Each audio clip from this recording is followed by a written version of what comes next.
আসসালামু আলাইকুম। আশা করি সবাই ভালো আছেন। কীভাবে দেশি মুরগি পালন করলে দেশি মুরগির বাচ্চা একটা নষ্ট হবে না আর দেশি মুরগি থেকে বেশি লাভ হবে, সেই সাথে কীভাবে 10টা মুরগি দিয়ে খামার শুরু করবেন, সম্পূর্ণ ভিডিওটা যদি দেখেন তাহলে এখান থেকে আজকে অনেক কিছু জানতে পারবেন। ডিম থেকে শুরু করে বাচ্চা বড় হওয়া পর্যন্ত সম্পূর্ণ প্রসেসটা আপনাদেরকে এই ভিডিওর মাধ্যমে দেখাবো। যারা খামার করতে চাচ্ছেন আজকে ভিডিওটা দেখলে তো এইভাবে যদি খামার করেন খুব তাড়াতাড়ি 10টা মুরগি দিয়ে আপনারা বড় একটা দেশি মুরগির খামার করতে পারবেন। বর্তমানে আমার আছে 10 পিস দেশি মুরগি, আর এই দেশি মুরগিগুলো এই ঘরে ডিম পাড়ে। এটা মূলত আমার দেশি মুরগির ঘর।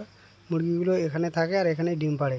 তো এখান থেকে ডিম পাড়া হয়ে গেলে যখন কোনো মুরগি কুচে আসে তখন এই মুরগিটাকে এখান থেকে সরিয়ে তো অন্য ঘরে কুচে দেওয়ার ব্যবস্থা করি। তো সেটাও আপনাদেরকে দেখাবো যে কোন ঘরে এই মুরগিটাকে কীভাবে কুচে বসাই। তো ওখান থেকে মানে দেশি মুরগির ঘরটা থেকে যখন মুরগিটা কুচে বসে তখন আমি এই ঘরে নিয়ে আসি মুরগিটাকে। এখানে নিয়ে আসার পর তো এখানে এই মুরগিটাকে আমি কুচে বসাই। তো অলরেডি এখানে দেখতে পাচ্ছেন আগে থেকে আমার দুটো মুরগি কুচে বসানো আছে আর একটা মুরগি থেকে বাচ্চা ফুটেছে।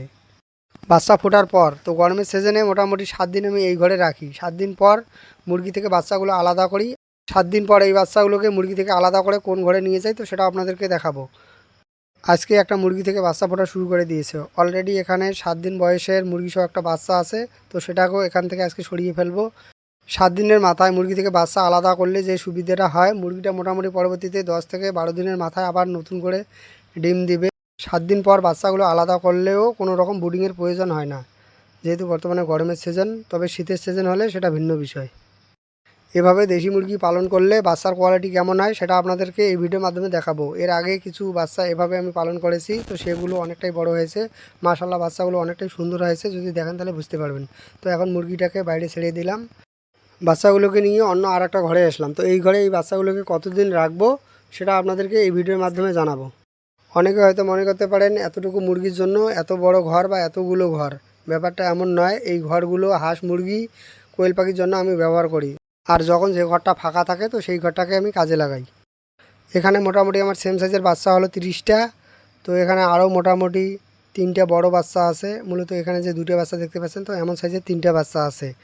আর এখানে যে দেশি মুরগিগুলো দেখতে পাচ্ছেন তো এগুলো আমার মুরগি। তো এরকম 10টা মুরগি আমি পালন করি। এই 10টা মুরগির মধ্যে 6 থেকে 7টা মুরগি আমার সবসময় ডিম নয়তো কুচে বসা থাকে। তো এটা আমার ধারাবাহিকভাবে চলতে থাকে। আর এই 10টা মুরগির মধ্যে যখন একসঙ্গে 3 থেকে 4টে মুরগি ডিম দেয়, তো যদি 4টে মুরগি ডিম দেয় তাহলে 4টে মুরগির ডিম আমি 3টে মুরগিকে দিই।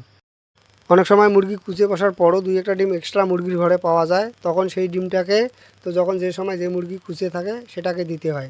তো এর ফলে এখানে যে 3টে বাচ্চা দেখতে পাচ্ছেন তো এভাবেই ফুটিয়েছি। এখানে যে বাচ্চা দুটো দেখতে পাচ্ছেন তো এত বড় হওয়ার পর আমি বাচ্চাগুলোকে বাইরে বার করে দেই। আর এখন যে বাচ্চাগুলো দেখতে পাচ্ছেন তো এগুলোকে এর আগে বার করেছিলাম। যদি ভিডিওটা ভালো লাগে একটা লাইক দেবেন। আসসালামু আলাইকুম।